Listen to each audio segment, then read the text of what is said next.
concerning posts against him on the same platform. Both cases were formally recorded for breach of the Information and Communications Technologies Act.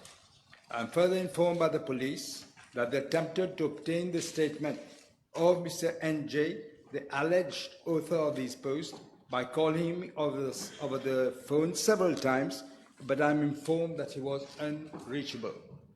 As per the established practice, a case conference was held at the level of the Central CID, comprising of senior-most officers, where it was decided to make an application for a search warrant under the breach of Section 46(1)(ga of the Information and Communication Technologies Act at the QP District Court. The Commissioner of Police was not informed of the decision taken by the police officers. On the 12th of September 2025, on the basis of the search warrant, 4 Central CID officers in 1 police vehicle proceeded to the residence of Mr. NJ. There was also another vehicle of the Divisional Crime Intelligence Unit on the spot. I am informed that Mr. NJ was told of the purpose of the visit of the police. He was requested to hand over his communication and IT equipment. I am informed that Mr. NJ grew vexed and threw his 2 mobile phones on the floor. Subsequently, electronic equipment, including the 2 mobile phones suspected to have been used in the commission of the alleged offences, was secured for examination. Mr. NJ voluntarily accompanied police officers at the cybercrime unit, and he admitted being the author of the post. I am informed by the police that he was informed of his constitutional rights, including the right to silence and to legal representation, which I am told he exercised. I am also informed that he was provided with communication facilities to contact his lawyer at the Central CID. After examination of the 2 mobile phones, they were handed over to Mr. NG, and he was later allowed to go after the inquiry. Investigation in both cases are ongoing. Madam Speaker, ever since the beginning of the mandate of this government, I made it clear on numerous occasions that both in this House and during my address to the nation on the 1st of January of this year, that I consider respect for human rights and the application of Section 5(1) and Section 5(2) of the Constitution as the bedrock of any civilized society. Under no circumstances will the government allow any violation of human rights as we saw under the previous regime. My government will always uphold the sanctity of human rights and dignity of all our citizens. Therefore, I ask the Commissioner of Police to carry out an inquiry into the action taken by the police officers. Upon the outcome of the inquiry, appropriate disciplinary actions will be taken. However, pending the outcome of the internal inquiry, 6 police officers have already been transferred to other divisions so as not to jeopardize the exercise. Thank you, Prime Minister. Yes, Mr. Levin. Yes, thank you. May I ask the Honourable Prime Minister, with regard to the use of Section 46 of the ICT Act, will government consider bringing amendments to this particular legislation with a view of it being in conjunction with Section 5 of our Constitution, because there are being an abuse of provisional charges and cases lodged under this particular section, this particular infamous section of the ICT Act. Will government consider amending this act? As we had said when we presented the government program, for example, the provisional charges will go. It's being worked out by the Attorney General at the moment. We will look at all aspects of all what you've just mentioned. Yes, Leader of the Opposition. Is that Thank you, all right? Madam Speaker. Yeah. The Prime Minister again is confirming that the Commissioner of Police was not made aware of the arrest of that journalist. Did he inquire from the Commissioner of Police why he made the statement "nun faire ce qui bizarre faire"? What does that mean? In fact, I did, and he said he was referring to the fact that the mobile phones were thrown and they were then taken away with the electronic document. In that sense, he was saying what had to be done had to be done. Yes, yes, Mr. Bichu. Merci, Madame la Présidente. Monsieur le Premier ministre, récemment, il y a eu un jugement de la Cour concernant la protection des sources des journalistes. Est-ce que le Premier ministre peut nous assurer que dorénavant, s'il y a des cas où les journalistes sont concernés, au moins qu'il y ait une protection des sources des journalistes et que leurs outils de travail ne soient pas saisis? I think that is the case, but when there were allegations, they had to check whether it was done or not done. All right, yes. Next question, Mr. Honourable First Member for Savan. Thank you. Mr. Babaji, yes. Thank you, Madam Speaker. B815.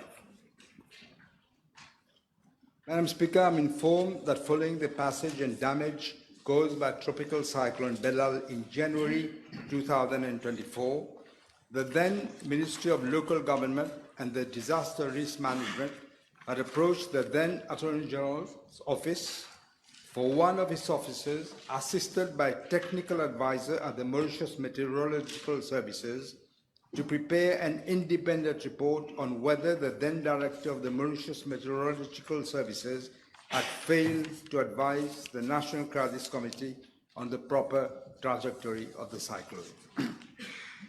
The report, prepared by an Assistant Solicitor General and a technical advisor at the Mauritius Meteorological Services, was submitted to the then Ministry of Local Government and Disaster Risk Management on the 20th of June 2024.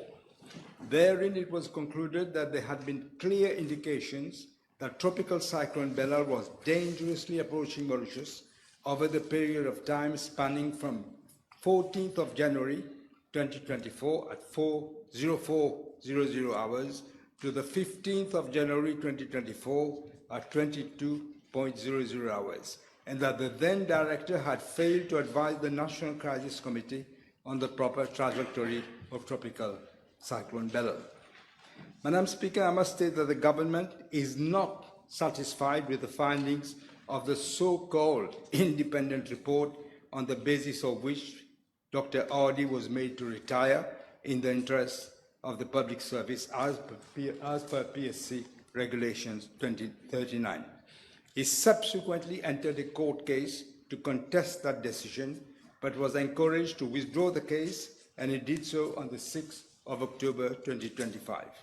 In fact, it appears that Dr. Audi would have been made a scapegoat to cover the previous government's blunder. After a thorough assessment of the report, some very disturbing facts have emerged as to the information to the public about impending torrential rains that had been issued, which had appeared on the government portal on the eve of the dramatic events of the 15th of January 2024.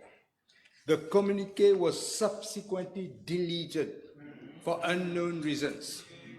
There are also indications that the former Prime Minister already had planned socio-cultural events to attend in the afternoon of the 15th of January 2024, and that there could very well be a linkage between the occurrences that I mentioned.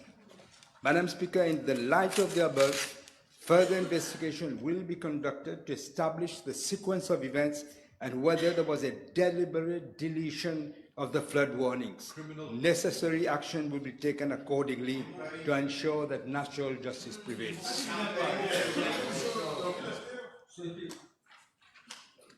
Thank you. Yes, all right. Yes, Mr. Ramdas. PQB 816, please. Madam Speaker, with your permission, I will reply to parliamentary question B816 and B836 together as they are connected.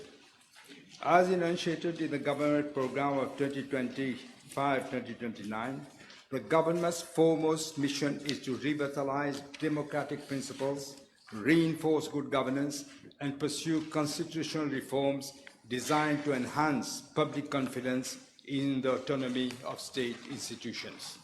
In this endeavor, my government is committed to set up a constitutional review commission mandated to propose wide-range constitutional, electoral, and governance reforms, which will include, but will not be limited to, the revision of our electoral system to better reflect the will of the people, bolstering fundamental rights by introducing new generation rights relating to the environment, technology, health education, and socio-economic issues, as well as the rights of nature. And third, the introduction of a comprehensive legislation on political party funding to ensure transparency and fair elections. Madam Speaker, as constitutional review is a very complex and sensitive matter, which requires experts with constitutional acumen and understanding of the specific Mauritian paradigm. In this context, the Attorney General is working on the setting up of the Commission and will submit proposals shortly. This inclusion of the rights of nature in the Constitution will therefore be looked into by the Constitutional Review Commission in a holistic manner together with constitutional amendments. Yes? Madam Yes. Speaker, may we have an indication as to the composition of the Commission, if that has been decided already? As far as I know, the Attorney General is looking into the composition. We would like to have people who know constitution, but also, as far as possible, local people. Yes, Mr. Anu, one moment. Mr. Anu, your question was answered, right? It seems to me. Do you want a supplementary question? No. Yes, Mr. Rubin, yes? May I ask the Honourable Prime Minister, with regard to the time frame as to when this commission will be set up? It will be set up as soon as possible because we want to look at all these aspects, including electoral reform.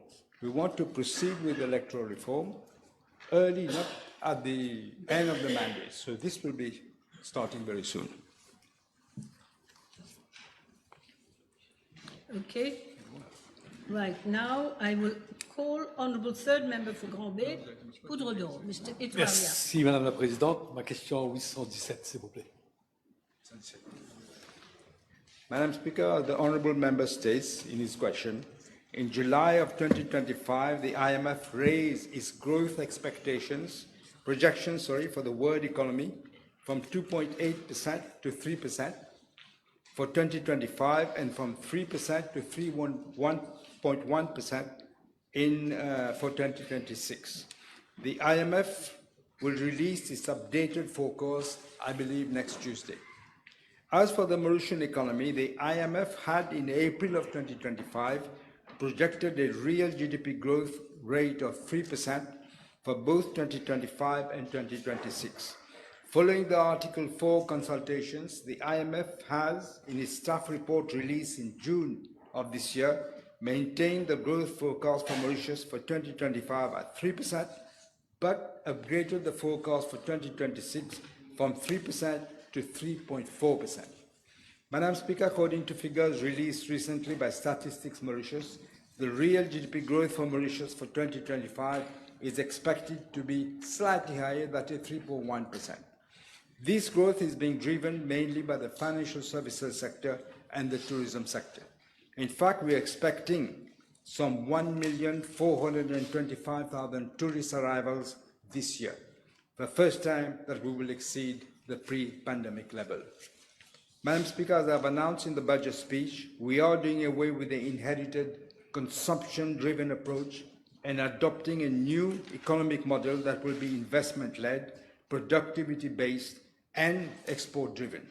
This implies a fundamental restructuring of our economy that will be achieved over time. We are expecting a significant improvement in the output for the Mauritian economy, particularly for 2026 and beyond. This is mainly due to the following factors. First, we are further diversifying the economy with the development of 4 key, what we call pôles de croissance, namely the renewable energy sector, waste to wealth initiatives, the blue economy, and the creative industries. Second, we're in the process of finalizing different incentive schemes announced in the budget speech. They will give a significant boost to investment in various sectors of the economy. Third, we are unlocking some 30 billion rupees of investment in the renewable energy sector over the next 3 years. Fourth, we are reviewing the role and functions of the Economic Development Board so that it focuses on boosting productive investments and export promotion across all sectors of the economy.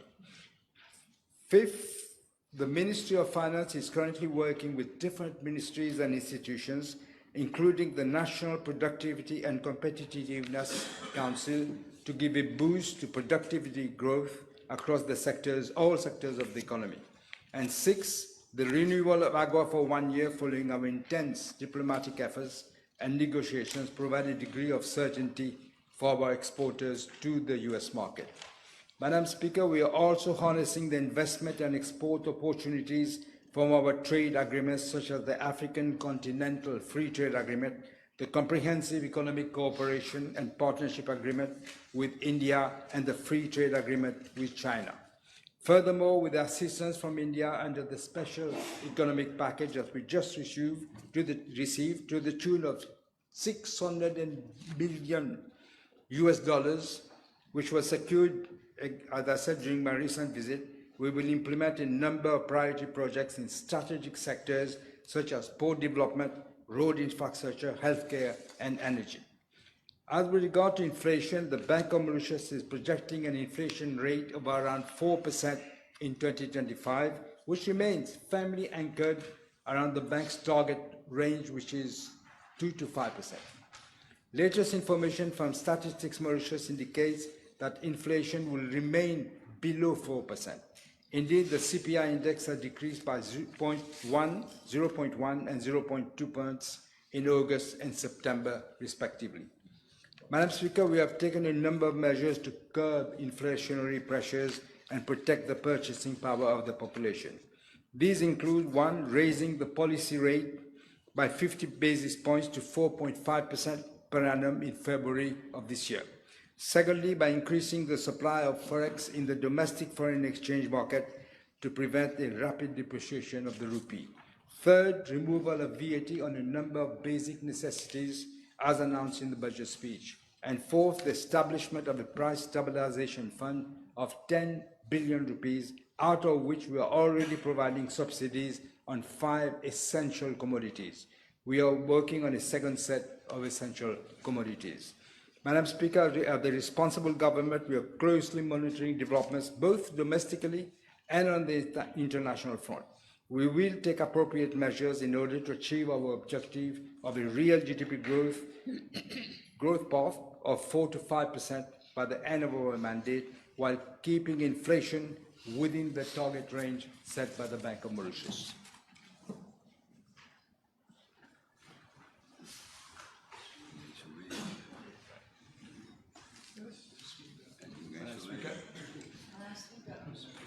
Yes.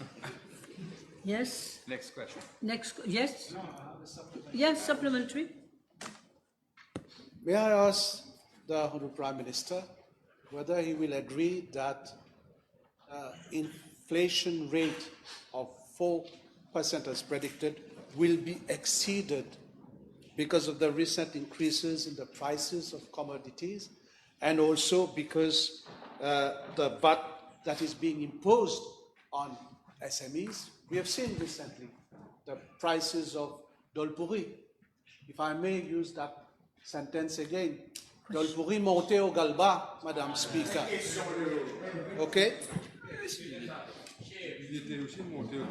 In fact, the leader said he has a short memory. Do you remember what inflation was when you were in government? This is we're clearing the mess that you left. At one point, it was nearly 10%. Now we're bringing it. And if you had listened, we are saying 4%, but the indication, or it might be lesser, slightly lesser than 4%. Yes, Honourable First Member for Lakawen Phoenix. Yes, thank you, Madam Speaker. PQB 1818, please. Madam Speaker, the National Human Rights Commission has already, as I'm sure the Honourable Member knows, submitted this report on the incidents which occurred at the Eastern High Security Prison at Melrose on 17th of July 2025. Regard to Part A of the question, I have to inform the House that government has taken cognizance of the contents of the report, which has been made public for the first time. If you remember, the previous government, all reports were being hidden in drawers, in line with our policy of transparency and accountability.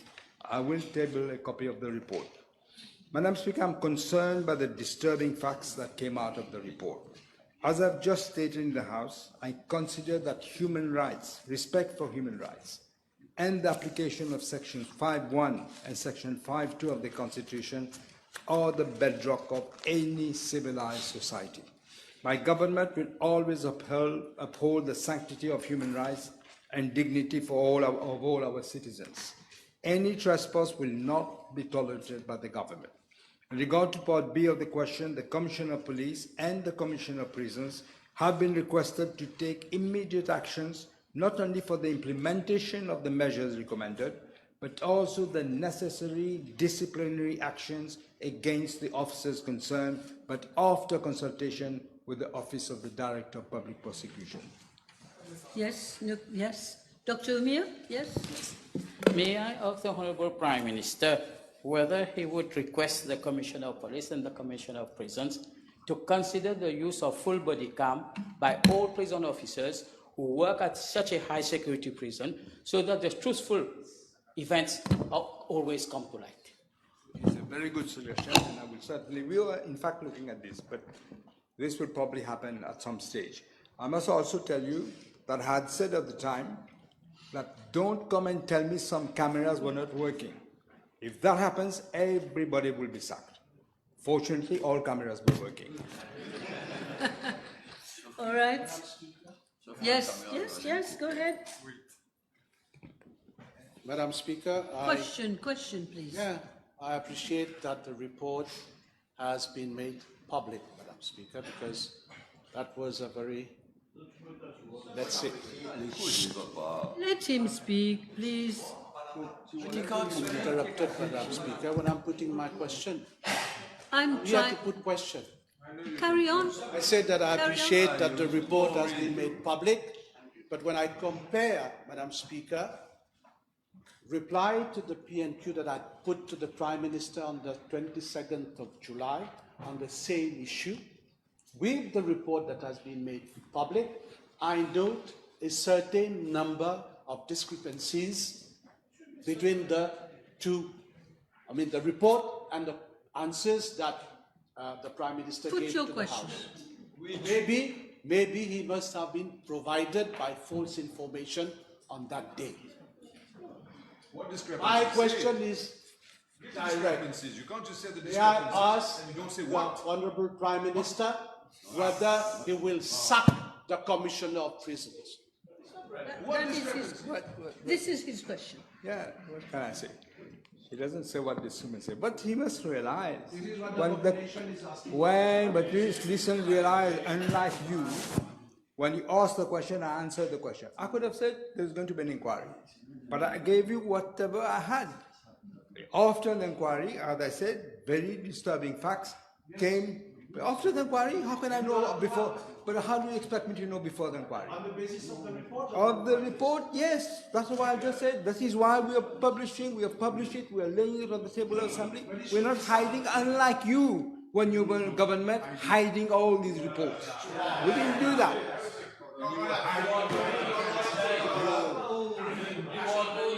Madam Speaker, may I ask the Honourable Prime Minister, I am glad that he did publish the report. That is commendable. However, the Commissioner of Prison, soon after the incident, had reacted saying that he's proud of his officers and he's proud of them, the way they acted, and that he would take full responsibility. Is the Prime Minister satisfied of the stand taken by the Commissioner of Prison soon after those incidents? And has he had any discussion with the Commissioner of Prison with regards to that? But as I said, Madam Speaker, I've asked them to do, now with the report out, we have to have full investigation, and also you must contact the DPP. It's not for me to say that, it's for the DPP to decide what action has to be taken. All right, next question. Next question, Miss Honourable Third Member for Rivière des Anguilles. Thank you, Madam Speaker. B819. Madam Speaker, with regard to Part A of the question, I'm informed by the Commissioner of Police that since January 2022 up to the 2nd of October 2025, a total of 237 cases related to rage incidents and violent or aggressive behavior on the roads have been reported to the police. involving 394 drivers. Out of these, 200 drivers were classified as victims, representing 51%, while 194 drivers were classified as perpetrators, representing 49%. I'm further informed that in a number of cases, multiple drivers were involved in the same incident, with one or more drivers recorded as victims and one or more as perpetrators, which explains, in fact, the discrepancy between the total number of reported cases and the number of drivers concerned. In regards to part B of the question, I wish to inform the House that government, in collaboration with the police, has strengthened measures to protect road users and combat such dangerous behavior. These include the reintroduction of the new penalty points in January 2026 with severe sanctions against reckless and anti-social practices as well as illegal races. Secondly, to enhance patrol presence, police officers, including riders, are now daily deployed at strategic locations to regulate traffic near schools, bus terminals, light rail stations, and commercial centers. Thirdly, an awareness campaign in schools, shopping malls, and public transport, also at the light rail stations, is being carried out. Fourthly, optimal use of the Safe City surveillance system for swift intervention is being done. And finally, targeted crackdown operations near nightclubs and entertainment venues with particular focus on drink and drive offences. Madam Speaker, let me assure the House that government remains fully committed to ensuring the safety of all road users and maintaining order on our roads. Yes, yes. Okay. The second member for Rivière-des-Anguilles. Oh, I'm sorry. Yes, of course. One moment, Mr. Jamal. May I ask the Prime Minister, with regards to the use of unlawful weapons, illicit, des armes, couteaux, etc., etc., does the Prime Minister propose to urgently ensure that there are stops and searches being effected, roadblocks, like it used to be by the SMF, by the SSU, regularly, especially in areas that are well known to be hotspots? I understand that this is being done, but we don't want to give too much publicity. You know, it's a country that attracts tourists. We don't want to give this impression that it is a police state, but it is being done. All right. Mr. Jamal, please. Question 820, please. Madam Speaker, I'm informed by the Bank of Mauritius that in respect of loans provided by financial institutions, the fees, charges, and security requirements are determined by these institutions themselves in line with the internal policies and risk assessment. However, by virtue of Section 6 of the Bank of Mauritius Act 2004, the Bank of Mauritius has the power to regulate the fees and charges in respect of services provided by these financial institutions and impose such limitation on the quantum of those fees and charges as it may deem appropriate. In this context, the Bank of Mauritius constantly monitors the fees and charges that these financial institutions are imposing. In fact, in accordance with Section 57 of the Banking Act 2004, these financial services should at all times display in a conspicuous place in the public part of the principal place of business and in each of the branches or offices the rates of fees or charges being imposed. In addition, with a view to enhancing transparency and enabling the public to make an informed choice, financial institutions are required to upload information on their fees and charges on both their websites and on the website of the Bank of Mauritius. Furthermore, these financial institutions are required to inform the Bank of Mauritius whenever they change their fees and their charges. Madam Speaker, the Bank of Mauritius thus examines any change in the fees and charges and may query them on the reasons for such increases, and if need be, to intervene in the safeguard the interests of customers and the public in general. But as I said at the beginning, these are determined by the financial institutions themselves, and it depends on their internal policies and the risk assessment. Thank you. Time is up for the moment. No, time is up. I have B825, I've been advised that the following PQs have been withdrawn. B825, B830, B835, B821, B824, B828, and B829. Now we go to questions addressed to honourable ministers. The Honourable First Member for Roderick, Ms. Colette. B838, please.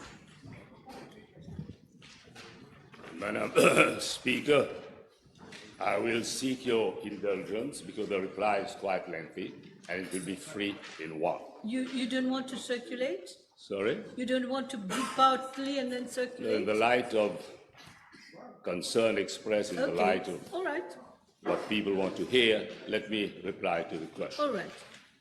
Madam Speaker, with your permission, I will reply to parliamentary question B/838, B/845, and B/857. Concurrently, other relate to the same subject. 85, the last one was 85?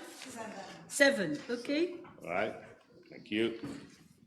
As a responsible government and a dog-loving country, it is our duty to ensure that animal welfare laws are strengthened to advocate inter alia for responsible dog ownership and the well-being of the population in view of the risks associated with stray dogs.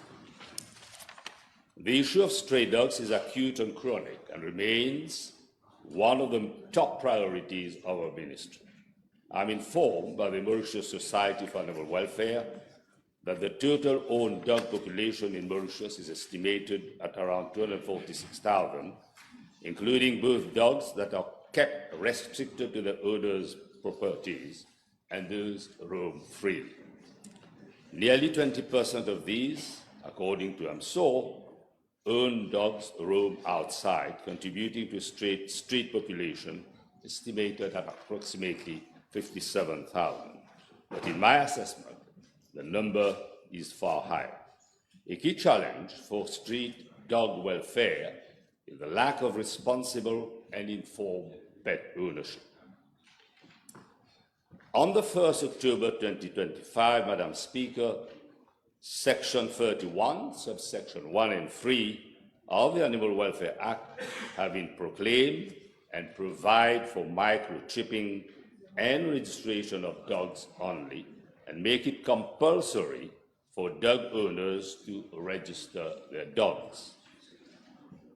This regulatory framework will enable AMSOR to promote sustainable control of dog population, enhance responsible pet ownership, reduce animal cruelty, and minimize health hazards associated with stray dogs. The registration process is conducted by AMSOR, where the owner of the dog is required to fill in an application form for registration.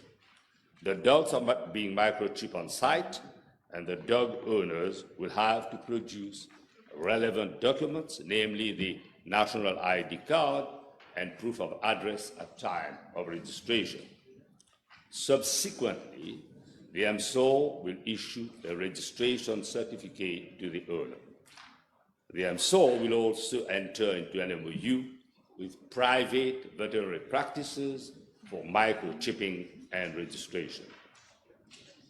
Madam Speaker, in line with the principle of good governance, government is ensuring a system which is transparent, safe, and which will be closely monitored for the microchipping and registration of dogs.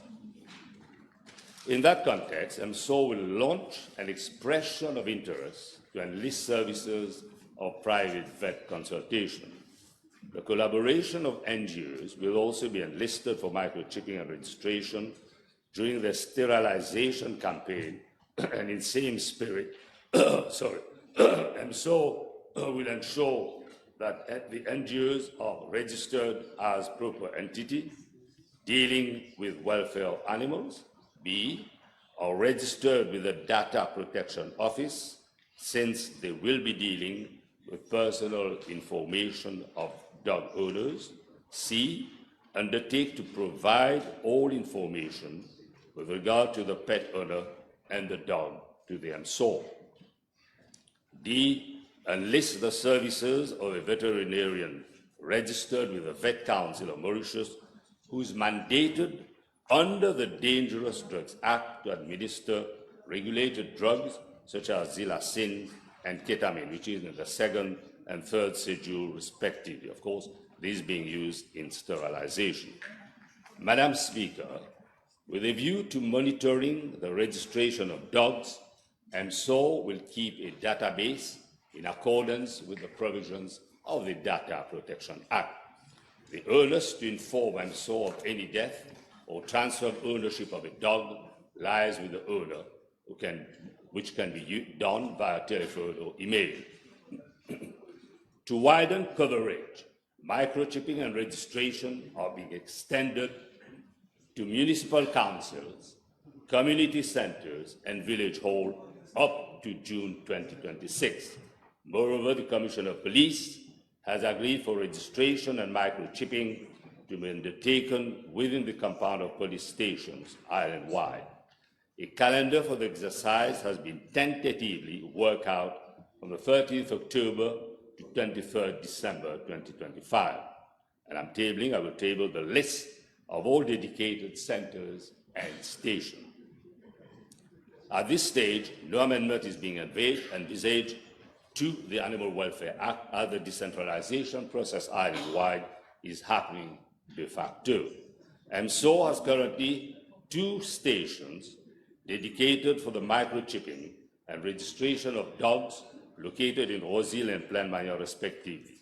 As of 6 October 2025, a total of 853 dogs has been registered and microchipped.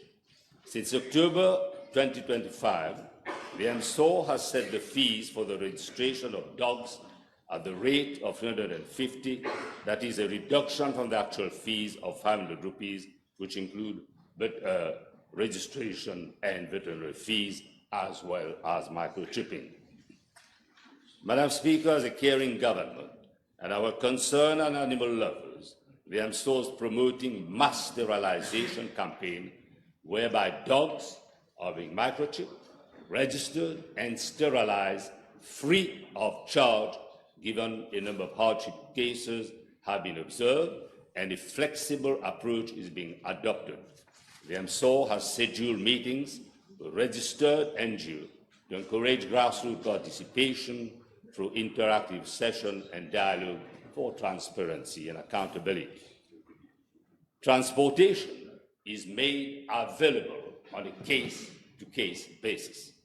With regard to budget allocation, I'm informed that an amount of 20 million has been provided for the MSO in the financial year 2025-2026 for the implementation of the sterilization campaign, including microchipping and registration. Honourable members will appreciate that the extension of the exercise to other domestic animals cannot be contemplated. Concerning the implementation and monitoring for Rodrigue, I'm informed by the MSO that an MOU was signed with Rodrigue's Regional Assembly, represented by the Commission for Agriculture in 2022, for the implementation of the National Sustainable Project for Dog Population Control in Rodrigue. During the last mission of MSO to Rodrigue in November 2023, regarding the mass sterilization campaign over the island, officers of the veterinary services of Rodrigue were trained on dog registration procedures. The list of designated centers to undertake microchipping and registration in Rodrigue will be determined in coordination with the Commission for Agriculture and the Division of Veterinary Services. In this context, a mission will be undertaken to Rodrigue to ensure smooth implementation of dog registration across the island. For effective monitoring, Madam Speaker, MSO will collaborate with the Commission for Agriculture to collect relevant information, and visit will be conducted by enforcement officers of MSO to ensure proper implementation and compliance with the legal framework. The list of officers from MSO Enforcement Department assigned to ensure compliance is Mr. Simanas Samiani, Mr. Spandu, Mrs. Kalu Lebon, and the team is led by Mr. Govindasamy, Director of MSOR. Madam Speaker, our interest is to safeguard the welfare of all animals. In that context, my ministry and MSOR are working in close collaboration with all like-minded stakeholders, registered NGOs, vet and pet owners. Thank you, Minister. Ms. Colette, you have a question? Dr. Paraya, yes? That was three Thank in you one. for your We had 3 in 1. So it's a good thing you asked. Exactly. Can the House be made aware about when the MOU will be signed with the private veterinary doctors? And secondly, is the ministry considering to permit new private vehicles for transportation of animals, dogs in the near future because of these changes? Thank you. I cannot give you the exact date as to when the MOU will be signed, but we're going to move the process as fast as possible. As to enlistment of transport services, we'll look into it favorably. Mr. Edouard, you have a question? Thank you very much. Yes? Yes, Mr. Francois? Yes, thank you, Madam Speaker, if you allow me. Madam Speaker, we are talking also about microchipping is compulsory for dog registration. May I seize this opportunity to request the Honourable Minister to look into the issue of non-availability of microchipping for live sheep and goats exportation from Mauritius to Mauritius? This issue has been raised by the vets because usually goats and cattle imported from Rodrigue are microchipped, but the ears are going to be tagged. Okay, one more, Mr. Payag, and then you. Is there improper legislation? Is the ministry considering to put any legislation to prevent dog breeders, dog owners to tamper with microchips, to remove microchips and to tamper with them? Very good question. Only those who are properly trained will be allowed to microchip the dogs, okay? And you need to have people who are trained by specialized vets. And it's a course which is very effective, but done by those only who have the acumen to do so. Okay, Leader of the Opposition. Thank you, Madam Speaker. The Honourable Minister is a seasoned politician, Madam Speaker. This is a case of après la mort, la tisane. Can I L'amour ask... ou la mort? La mort. Pas l'amour.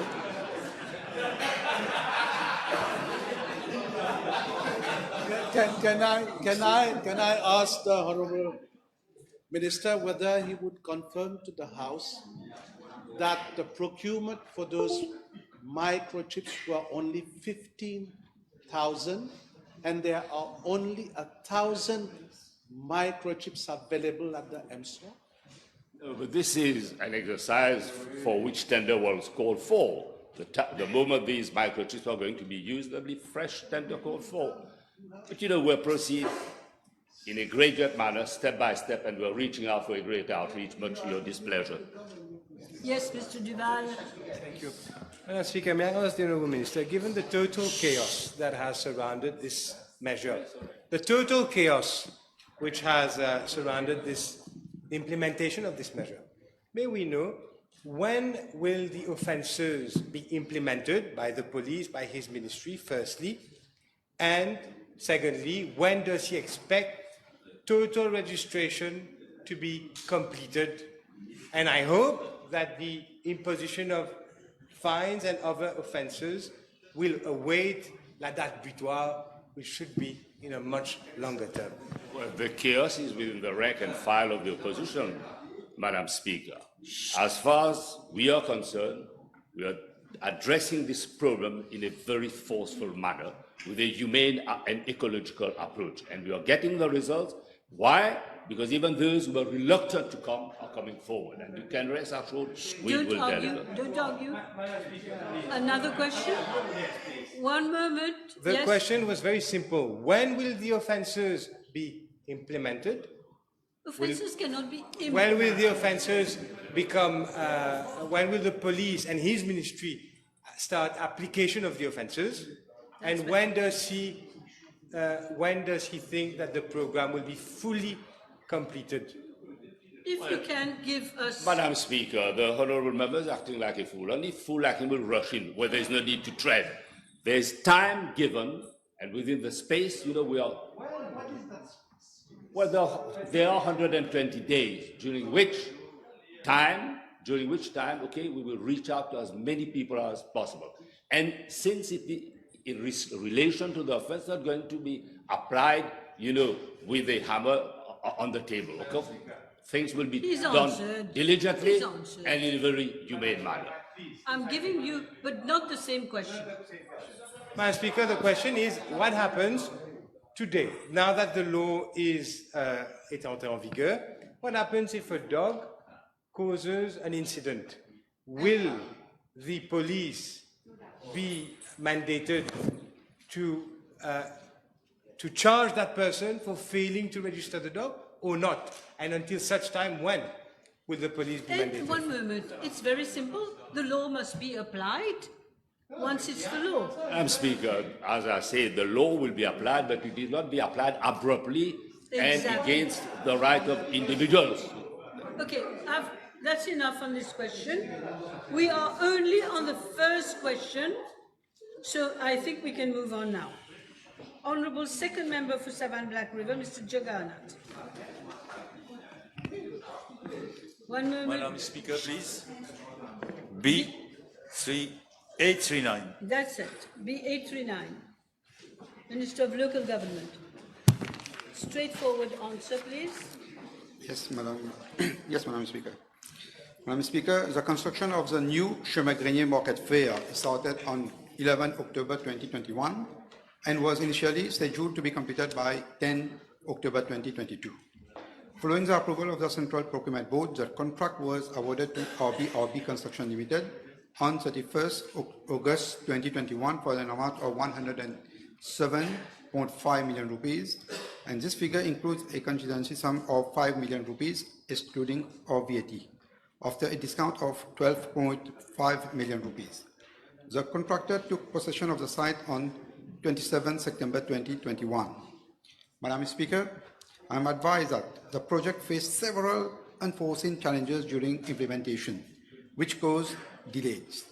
And I am tabling a comprehensive report outlining the detailed reasons for the delay in the completion of the Chemin Grenier Market Fair, which includes the adverse climate conditions, including frequent heavy rainfall and flooding on site, non-performance of the former project manager, who was also the appointed architect for the project, changes in the scope of the substructure due to the topography of the land, unavailability of expatriate labor faced by the contractor resulting from the restrictive policies of the outgoing government, additional works allocated to the contractor for the construction of drainage system, and poor project management by the District Council of Savannah, among others contributing factors.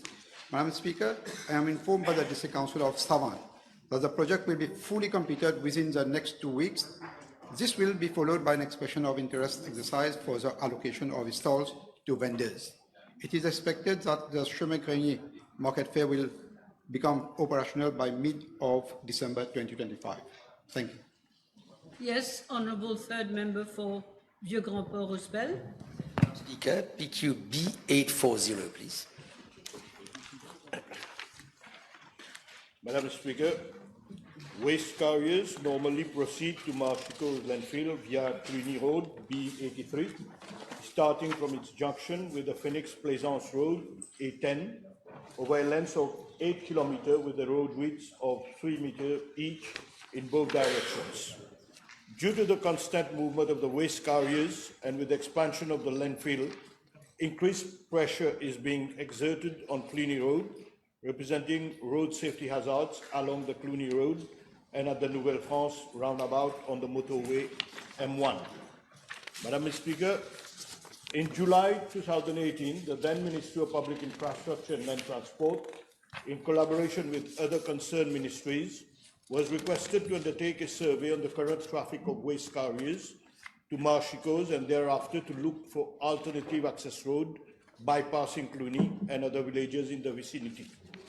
The Road Development Authority was accordingly requested to undertake the survey, and the latter had in 2019 worked out an alternative alignment of a total length of 5.2 kilometers, consisting of upgrading works along B83 road over a length of 950 meters and construction of a new road over a length of 4.25 kilometers. The cost estimate for the project amounted to 523 million, inclusive of VAT. However, the matter was not pursued further due to the high cost involved. Madam Speaker, in May 2024, the matter was revived and the RDA was requested to review its proposal for the alternative access to Marshy Coast. In October 2024, the RDA updated the cost estimate from its initial proposal to 891 million, inclusive of VAT. The latter additionally submitted a second proposal comprising the construction of a totally new road starting on the motorway M1 from the access road leading to Bimanic Stone Crusher Limited at Nouvelle-France, passing through vegetation areas far away from inhabited zones over a length of 4.25 kilometers to end after the village of Cluny onto the Cluny Road B83. The estimated cost of this second option is approximately 850 million, inclusive of VAT. Madam Speaker, upon assumption of office, I took note of the matter at a management meeting on RDA projects held on 21st January 2025, during which I expressed concern regarding the feasibility of implementing the project should the Marshy Coast landfill be relocated in the future. It was accordingly decided that the project would be kept in abeyance for the time being, as its implementation would depend on the priorities set by government. The Ministry of Environment, Solid Waste Management and Climate Change has apprised that there is currently no project or proposal for the relocation of the Marshy Coast landfill. Previous attempts to identify an alternative site for landfill development during the years 2015-2016 were unsuccessful. The contract for the vertical expansion of the existing landfill, awarded in June 2024, is expected to extend its operational lifespan by approximately 15 years. A decision will be taken in due course as regards the provision of an alternative access road to Marshy Coast. Yes. Thank you, Madam Speaker. I'm perfectly aware of the financial constraint as enumerated by the Honourable Minister. However, I do learn as well that the survey has been carried out since as far back as July 2018. There is a bridge at Bimanic which is used by these heavy trailers, which is clearly not adapted for these types of vehicles, and the road, as stated by the Honourable Minister himself, is way too narrow for these types of vehicles. So would the Honourable Minister consider this as a matter of priority, as it's a matter of concern, both from an environmental point of view and in terms of safety to the road users of Bimanic and the surroundings? Yes, Minister. Yeah. As with regard to the Bimanic Stone Crusher, the bridge, it has been worked out, and probably this bridge we can consider to upgrade it. Yes. Okay, next question. Mr. Edouard, fourth member for Rodrigues. Madam Speaker, B841. Thank you. Madam Speaker, at the outset, I wish to reassure the House that Government is fully conscious of the shortage of nursing staff in our health institutions, including Rodrigues. Madam Speaker, as regards enlistment in the nursing cadre, I am informed that under the present framework, the entry grade is trainee nurse. Trainee nurses are presently required to undergo a 3-year training program. The program comprises theoretical and practical components in all aspects of the work of a nursing officer at approved institutions. On successful completion of this program, which includes the passing of an examination leading to the award of the National Diploma Level 6 in Nursing, trainee nurses become eligible for registration with Nursing Council of Mauritius. Upon such registration, they may be considered for appointment as nursing officers, subject to availability of vacancies. those who do not meet the entry criteria for the National Diploma in Nursing at the School of Nursing may opt to pursue training at Polytechnics Mauritius Limited. These courses are also accredited and awarded by Mauritius Institute of Health. Madam Speaker, the current scheme of service does not allow direct enlistment of nurses trained in institutions other than courses run by the Ministry. I am further informed that the current scheme of service is being reviewed so as to make provision for the recruitment of duly registered nurses trained in other institutions in the absence of qualified trainee nurses. This proposal is currently being examined by the Public Service Commission. As you may be aware, it takes a number of years to train a nursing officer. However, the previous government did not recruit adequate number of nurses in order to ensure availability of sufficient number of nurses. It is only this year, in the budget speech of 25-26, that provision has been made for the enlistment of 1,000 nurses over the next 3 years. A first batch of 300 training nurses has already been enlisted since 22nd September 2025, and the training will start this month. My ministry further plans to enlist 500 nurses in the next financial year and 200 in financial year 27-28. Thus, in the coming years, we will have sufficient number of trained nurses to cater for our public. Madam Speaker, moreover, as an immediate measure to palliate the shortage of nursing officers, my ministry has already enlisted the services of 36 nursing officers on a sessional basis. My ministry is also considering the enlistment of additional 90 nurses. As regards Rodrigue Island, I am informed that the recruitment of nurses is carried out by Rodrigue Regional Assembly, and the courses are dispensed by Polytechnics Mauritius and the School of Nursing.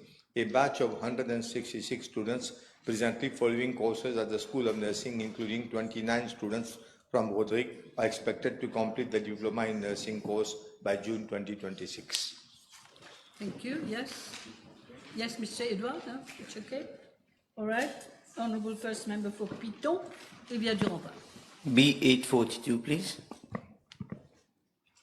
Madam Speaker, according to the Housing and Population Census 2022, Mauritius had a total of 86,607 persons with disabilities, of whom 82,815 were aged 16 years and above. 42,674 persons were retired, 6,009 were employed, while 927 were actively seeking employment. And I'm herewith tabling the relevant data of the Housing and Population Census 2022. As regard to Part A of the question, I am informed that by the Ministry of Public Service and Administrative Reforms that there are 110 persons with disabilities who are employed in the public sector. With regard to data for the private sector, I am informed that the Ministry of Labour and Industrial Relations keeps no such record at its level. According to the register of persons with disabilities kept at the level of the Training and Employment of Disabled Persons Board, which is the parastatal body falling under the aegis of my ministry, there are only 527 persons with disabilities who are registered with the board searching for an employment or training. Only around 900 employers employing more than 35 persons with disabilities are registered with the board. At present, the Training and Employment of Disabled Persons Act 1996 provides that all employers with a workforce of 35 or more must employ 3% of their staff among persons with disabilities. The Act also requires the maintenance of registers of persons with disabilities, as well as a register of employers. The establishment of a hearing committee to review non-compliance, and the possibility of requiring non-compliant employers to be fined. Although the above-mentioned framework was progressive for its time, it could not be effectively enforced and implemented due to various reasons, amongst Amongst them are lack of staff and associated resources. The number of trainings conducted over the years has systematically declined, whilst reporting and compliance mechanisms have in turn remained weak. Madam Speaker, with regard to Part B of the question, first, as I previously informed the House in my reply to parliamentary questions B501 at the sitting of 13th May 2025, my ministry is currently working on reform initiatives for disability-related pensions. An employability element will be included in the new assessment model. Thus, the scope of the new assessment model will include, amongst others, a job capacity evaluation of the persons with disabilities, and the panel will channel all such cases to the Training and Employment of Disabled Pensions Board, or eventually to the National Empowerment Authority under the coming new law. We are expecting the first phase of the reform to be enforced very soon. Second, with the coming of the not yet proclaimed the Protection and Promotion of the Rights of Persons with Disabilities Act 2024, there will be a reviewed and employment quota, as well as new monthly contribution will be included for non-compliance employers to the quota system. Secondly, the Training and Employment of Disabled Persons Act, among others, will be repealed, and a single authority, namely the National Empowerment Authority, will be set up to take over its functions. Third, every employer shall provide reasonable accommodation to any employee who is a person with disability, unless the employer can prove that the required adjustment would unduly prejudice the operation of the trade or business run by such employer. And every employer shall submit an annual report to the authority on the employment of persons with disabilities employed in his organization not later than the 31st March of every year. Through these measures, this government is laying the foundation for a more inclusive labor market where persons with disabilities are able to access, retain, and progress in employment on an equal basis with others, thereby fulfilling both national commitments and international obligations under the United Nations Conventions on the Rights of Persons with Disabilities. Thank you, Madam Speaker. Dr. Prayag, you're okay? Okay, I think it would be a last question. Honourable First Member for Rodrigue. 3, please. Madam Speaker, allow me to take the time of the House to underline once again that Rodrigue is an autonomous island operating under the Rodrigue Regional Assembly, Act 2001 and Section 26(1).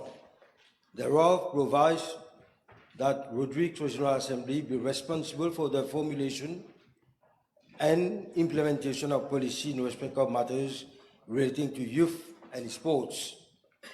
However, Madam Speaker, while respecting the autonomy of Rodrigue, I have always considered it my duty as Minister of the Republic to ensure that Rhodesian youth and athletes benefit from the same level of attention and support as their counterpart in Mauritius. From the very outset of my mandate, I have given special consideration to Rodrigues, recognizing the immense talent, determination, and potential of its young people. In this context, I have already undertaken 2 visits to Rodrigues. My most recent visit in early September 2025 was particularly significant. Its primary objective was to hold final consultation with the sports community of Rodrigues so that their specific concern and aspiration could be duly reflected in the provision being made for them in the forthcoming sport bill. At the same time, I had the distinct honor of personally handing over cash prizes to the Rhodesian athlete who so valiantly won medal at the recent CGSOE Games in Seychelles. In total, an amount of 232,000 was disbursed, benefiting 17 Rhodesian athletes and 3 coaches. Let me emphasize, Madam Speaker, that the CGSOE game do not normally fall under the cash prize scheme or by ministry. In fact, in 2022, when the CGSOE Games were held in Mauritius, no cash prize was awarded to our medalists. Yet, in light of the remarkable performance of our national team in Seychelles, upon my selection, an exceptional allocation has been granted to our youth medal winners and their coaches in recognition of their efforts and sacrifices. The prizes awarded was as follows: 15,000 to each gold medalist, 10,000 to each silver medalist, 7,000 to each bronze medalist, and 7,000 to each coach, and 5,000 to each assistant coach. Madam Speaker, through this action, my message is clear. While Roderick enjoys autonomy in youth and sport matters, this government stands firmly by the side of Rhodesian youth. Their victory are our victories, their aspiration are our aspiration, and their development will always remain a national priority. Another supplementary? Supplementary? No. Yes? Thank you, Madam Speaker. Will the Honourable Minister undertake to table details of the beneficiaries in Rodrigues? I have the list. The list is long. I can table the list if you want. Thank you. Thank you. Yes, yes, Mr. Francois. Yeah, Madam Speaker, thank you. The Honourable Minister mentioned that the sport bill is coming. May I ask him whether after he met the representatives of Mouvement Sportif de Rodrigue, he is agreeable to consider their request and proposal for the setting up of the cross forwards. We are still in discussion with the people concerned, and like I said, the sport bill is coming very soon, and you will get an idea about what we are proposing. Okay, I think we might stop here for lunch. We've got 2 minutes, we won't be able to go through another question. So I raise for 1.5 hours. Thank you.